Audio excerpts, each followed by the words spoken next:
Welcome to Coffee and Conversation with the Superintendent. I'm Caroline Arikelian, Superintendent of Governor Wentworth Regional School District. I'm happy to have our first session with students and give the community an overview of the highlights from this past year, as well as what we're excited about for next year. And I've invited some students to join me in this conversation. So first, I'd like to ask our students to introduce yourselves. What's your name and your grade level? Okay. My name's Adeline, and I'm a 9th grader. Thank you. I am Ryan, and I am an 11th grader. I'm Sophia, and I'm an 11th grader as well. Excellent. Thank you. Welcome. And thank you so much for joining me for our first Coffee and Conversation. I missed the coffee part, so next time we'll have to bring coffee for our guests. So this past year, across the district anyway, we're really proud of a few new items, new initiatives. And I want to thank community members and staff and students for participating in surveys and focus groups because we passed our strategic plan and our portrait of a learner. And we'll be communicating more on that to families over the next year. I'm excited for next year because we're going to focus on parent engagement and communication. So we're going to have a parent advisory group, and I'll send more information about that first thing in the fall. So first, I want to have just kind of a back and forth with my special guests. And I'll ask you some questions. You can ask me questions, and we'll just have a nice conversation. So I'd love to hear any highlights or any fun things that you'd like to share that really stand out for you from this past year. We're just about finished. We have 2 more weeks in this school year. But you wrapped up your first year at the high school, Adeline, and wrapping up your junior years. What would you like to share as far as what stands out for you as a positive? Well, I liked my teachers. Oh, good. Yeah. I liked specifically for like English, I do want to be an author, and I liked all the stuff I learned and how much I improved, and it made me feel really happy about how much I learned and stuff. I loved what you just said. Thank you. That's great. To highlight English and your progress in English this year. Yeah. I think it's a great observation. I agree. Yeah. Anything else you want to share about highlights from this school year? Sure. Okay. I'm in a tech center program, and I really appreciate how immersive the courses are. I'm taking computer networking specifically. I want to go into a tech-based job, and so I appreciate how thorough and immersive the classes are. I mean, anytime I've had a question, my teachers have been more than willing to answer them and provide me with examples and feedback, and they've really helped me grow over the course of the past 2 years because this is my 2nd year, and I really look forward to continuing it next year. That's great. Thank you so much. I know so many students really enjoy the Tech Center and the different programs there. Anything else? I'm also in a Tech Center class, and I'm in the Careers in Education 2 class. And it's my final year in the Careers in Education. So it's really nice to meet kids who will be at Carpenter and then could potentially be students of mine in the future. It's very pleasant because then I get to know them when they're tiny little toddlers, and I'd be like, I knew you when you were this little. Yes. That's excellent. I can say as an educator of more than a couple decades, that is truly satisfying and exciting when you see students move along, and after they graduate and you see them in the community, It's really just such a, it feels so good to see students feeling confident and accomplished, and it feels really good to be an educator in that way. And I love that, Sophia, you're, in computers, and you're looking at your future in technology. That's, I mean, everybody knows that that field is growing. Indeed. And so a really just positive outlook, for technology in the future. So that's really exciting. Well, why don't I pause my questions and turn the tables a little bit. I'm curious if you have any questions for me. Yeah, I have no idea what a superintendent does. Oh, great. Thank you. I'm happy to talk about that. So for our viewers, these questions are not prepared. These are new for me, and my questions for the students are brand new for them. So, but I'm, this one I think I can answer on the spot. So being a superintendent, I have several responsibilities. So I am the lone employee of the school board. So I'm the one employee who works for the school board, and then all the other employees of the district work under the superintendent. So I oversee essentially all of the employees in the district. So that's everyone, directly the administration. So the principals across all of our schools, our elementary schools, this, high school, tech center, middle school, and then all of the staff. So we have teachers, we have support staff, so many incredible staff, from bus drivers to custodians, food service, paraeducators, counselors, so many staff who I oversee. And then we also have other groups of employees who aren't with students every day, but make this district run. So our facilities staff, they make sure that our buildings are running, technology, just the, maintenance of our buildings. So when you think about, okay, who's responsible for keeping, this nice air conditioning in this room, there's a team behind that. So I have to oversee all the staff, facilities, and then I need to uphold all the policies that we have. I have to make sure everyone is following our policies. All of our policies are posted on our district website, but there are hundreds of them, and they guide everything that we do. So I have to make sure we all follow those policies, and they're ever changing when the laws change. Let's see, what else do I do? I have to make sure the district is making progress on goals and always improving. So I have to make sure that we're improving academically. I have to make sure that we have professional development for all of our staff so we can all move forward with things that are constantly changing. What's constantly changing? Technology, the laws, legislation, education is changing. Things that we focus on today are very different from what we focused on 10 years ago. So I have to make sure our staff have the right tools to move forward and help our students make progress.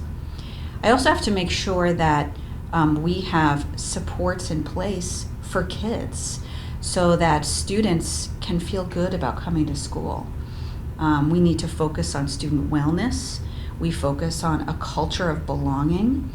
And we also need to partner with, like I said before, with our community and our parents and our families. So, just a few things that I need to be responsible for as a superintendent, to make sure that we have everything in place, we're following the rules that our school board and our community have set, and that we we keep moving forward in a positive direction. That is a lot of stuff. It's a lot of stuff. I have to just top that off with, I can't do this alone. Yeah. So everything that I just said, I don't know anything that I just listed that I do alone. So I do everything with people. So it is a lot of responsibility, but it's leading these responsibilities, and it's leading teams of really great people, and working with students so that we can provide the best education we can. So you said what policies are like school rules, right? Mm-hmm. You say that you make sure policies are being enforced, but do you have any say in what policies are created, or? That's a great question. So yes, there's a whole policy adoption process. The school board has a few committees, and one of the committees is called Academic Affairs. And the Academic Affairs Committee, is one of their responsibilities is to review policy and move it forward to the full school board for first read and second read and adoption. But the SAU, where my office is, a few of us look at policies and we bring them to the committee. We make recommendations. So I make recommendations based on what I know and what I've heard. And then that goes to the school board. So I am fully involved in that process. Yeah. All right. So I just want to check in. Yeah. I want to check in, make sure we're giving Sorry. turns. It's okay.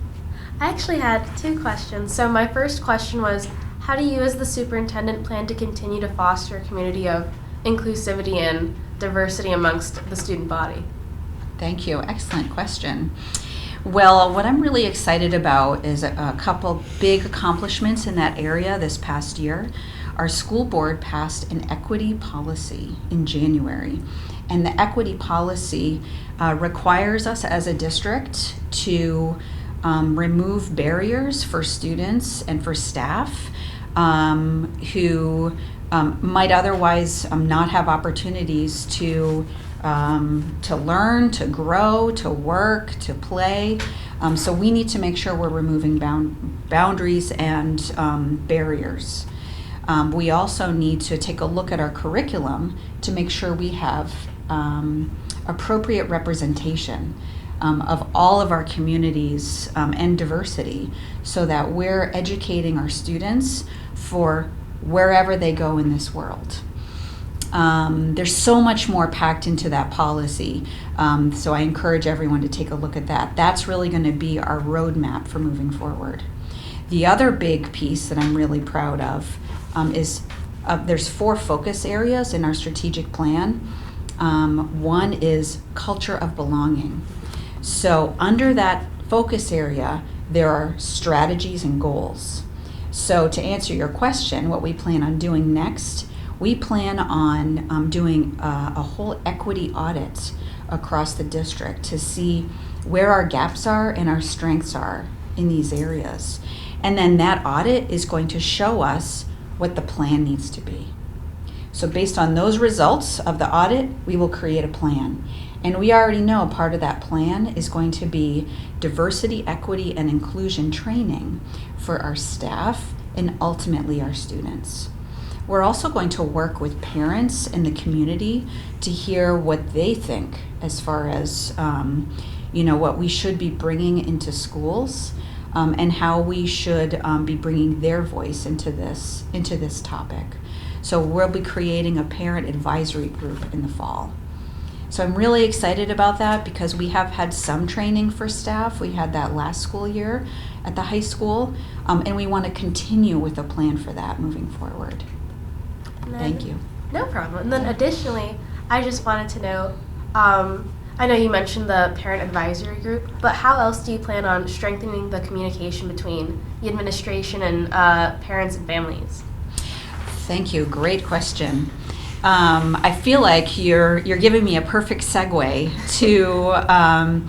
to announce to people that we're going to be launching a new communication online platform. It's going to be an app that has everything on it. In every school, teachers, coaches, principals, even students will have access to this. And it's for parents to see everything. It'll have newsletters in there.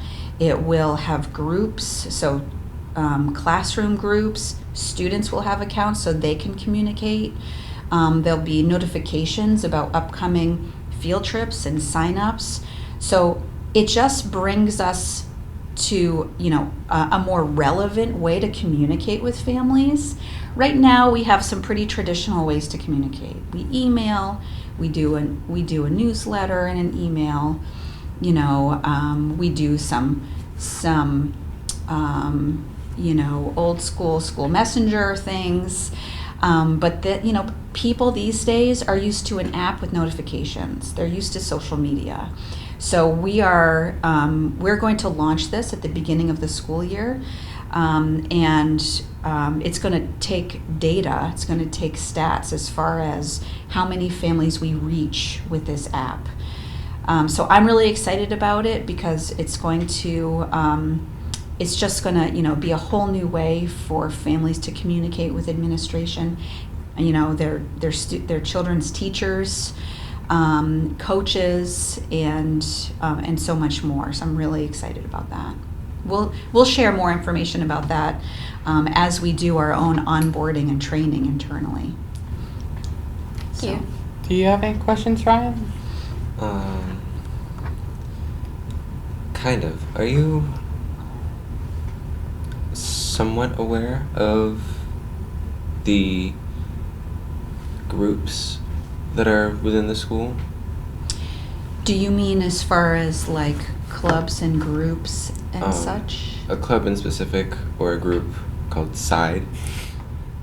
I've heard of it. I'd love for you to describe it a little bit for those who may not know about it. So SIDE was a group to spread some kind of awareness for diversity and equality, as well as making it clear that it's not right to do bad things like call people slurs or be ableist or bigoted, because it's kind of backwards instead of forwards. But yeah, we had a while we were at least when I was here, the year I was here, I don't know about before, but we were focusing on heritage moms and other stuff like fundraisers and trying to get it to be a club. So I personally would make these research documents about the heritage moms and share them with our group, and then we might plan on making posters about it. There was one of the months where there was stuff put up for the library about one of the specific months. I think it was Native American Heritage Month. Yeah, that was the stuff that was put up for. So I would do a lot of research for that, and other people would do research too, and we just try to focus on social issues or heritage moms or just really stances we thought were important and needed to be spoken about. So yeah. That's great. Well, I'm really glad that you brought up that group because when students are working together in that way, that's a way that, from my vantage point as an administrator, when we're working to make progress, we already know where our leaders are. We're looking to make progress in this area because, yes, we have work to do to create a culture where it's not acceptable. It's not tolerated to make racial slurs, to not honor people's identity, not honor differences and individuality. We have work to do in all of our schools, and we need the community's help because, we have students who want to work towards a more inclusive environment. We have staff who want to help. What we haven't done yet is ask parents to work with us in this area. This isn't we don't we don't teach racial slurs in school, but it comes in. It can come in. And so we need help from the community to work with us and to improve the culture. Because, our students deserve a safe and inclusive environment where we don't have this kind of negativity. We want to eradicate racial slurs and bullying. So thank you for bringing that up. That I think is at the heart of the focus area in our strategic plan for fostering a culture of belonging for all students. I was wondering, you said earlier we can read about the equality policy if we wanted to, but where would we find that? Oh, thank you for asking that. So on GWRSD.org, that's the district website. Mm-hmm. If you go to the school board tab, under that drop-down menu, it has school board policies. And there are many sections of policies, but the equity policy is in the very first section, in the A section. So you can find the equity policy there. Another thing you mentioned was training staff and students about like equality and stuff like that. And I understand training staff, but how exactly would you go about training students for that? So for students, we need, like you said, we first need to get all our staff on board. We need to make sure that our staff members have relevant training in language, so that they can, be leaders in this area. From there, working with students, we need to look at our curriculum. So this takes time. We want to infuse different pieces for our grade levels. I think a first step could be working with this group to say, give us some advice on how to work with students. Where should we start?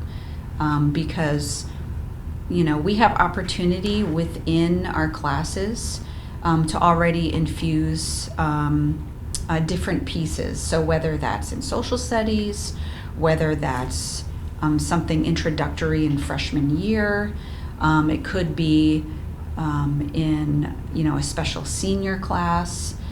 We want to find a way to bring our curriculum to be as relevant as possible. So you help control what is being taught, correct? Correct. Well, I believe that one of the main ways you could help with equality in classes would be specifically history. There's a lot of stuff we focus on history, but nothing really, it's like we have a very westernized focus in history. We learn a lot about like Europe and like the United States, but we don't really learn much about the other countries or the other cultures. Like we learn all about Greece and Rome and somewhat of Egypt, but there's so many other like cultures and ancient civilizations that were just as big and like influential as Greece and Rome and like specifically the Middle East. Like there was so much information, like they had their Renaissance before Europe did, but we never even learn about that. We barely learn about the indigenous people other than how they suffered. We don't really learn about ancient Africa. We just learn about colonization and imperialism, but even then we learn very little about it compared to all this other stuff. And I feel like we learned so much about America and Europe, but I feel like there's still some room for those other cultures, and I feel like that space is really needed for them, because I feel like once people learn about that, they gain a better understanding of other cultures and other people, and I feel like learning about that stuff is the first step to being more open to people, because once you get the other side of things, you're a bit more open-minded, in my opinion. Thank you. Absolutely. And we have different ways to look at our curriculum. Our director of curriculum, Dr. Hills, she works with groups across the district. She has held language arts task force. She's held our technology task force. She leads our equity task force right now. And she's also led our social studies task force. So this is a work in progress, certainly. And that's part of our strategic plan and policy, in that we have to make sure we're looking at more cultures. So thank you for bringing up that suggestion. Yeah. I want to make sure we're cognizant of time. Do you have any other questions for me at this point? I don't believe so, no. Okay. Do you have any questions for us? Well, I would love to ask you, in our final few minutes, what recommendations you might have for us and for me as superintendent, leading administrators, working to implement our strategic plan coming up. What recommendations do you have for me that you think would be the most helpful for what we need to address here at Kingswood and Governor Wentworth School District? I think a bit more openness, or the continued openness with what's going on with like administration and I guess the school as a whole. I know a lot of parents, there were a few different incidences throughout the years that parents felt like they weren't getting the entirety of what was going on.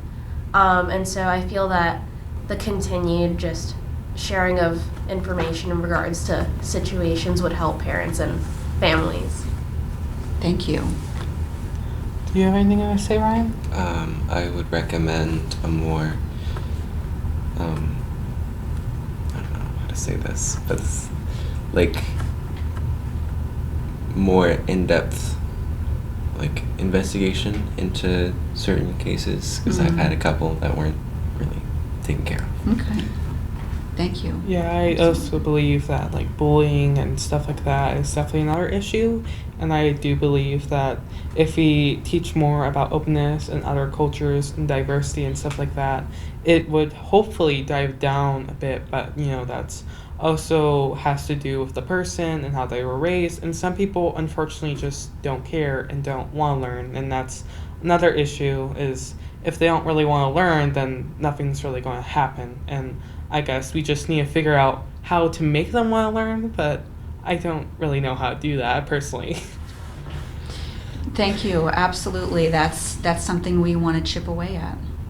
We want to chip away and make progress in a way to create a more positive and cultural responsive environment, because that's when we make a positive impact on what I think a theme that's coming up for you all here that you're raising is that you'd like to see, correct me if I'm wrong, you'd like to see a more positive environment, and you'd like to see us be proactive and communicate what's happening with families, so that we're decreasing negativity. And you're raising ways that we can do that. You're raising ideas for us to move toward a solution. So that's looking into things better, that's communicating better, that's teaching more, being open-minded about what we can teach in our classes. So you may, I hear you say you don't know how to do that, but I think you are giving some really great suggestions here today for us to take with us as we want to make progress next year. Any final thoughts? I think this conversation was good. I just hope things can continue going with how you're saying they're going, like the equality plan. I just hope things keep getting better and you guys keep focusing on that, and that's something I really look forward to. Well, thank you, and I would love to meet with you all again. It doesn't need to be on camera, but I would love to meet with you again to keep hearing your thoughts and suggestions, because my favorite way to get advice from people who are involved in education is from students. And students, you're currently in school. This is your school, and we're the educators, we're the adults, but this is your educational experience, and you have a unique perspective, and we need to listen to you, and we need to listen to families as far as how we're going to move forward. So thank you very much. I want to thank our community for viewing and for being with us today. It's been a pleasure speaking to our students, and I look forward to seeing so many of our families at graduation this weekend. Thank you for joining us. We're hoping to continue coffee and conversations with the superintendent on a regular basis next year. On the advice of our students, I will leave you with this recommendation. Be kind and thoughtful of others. Be open-minded and patient with one another. Thanks again, and have a wonderful summer, and see you next time.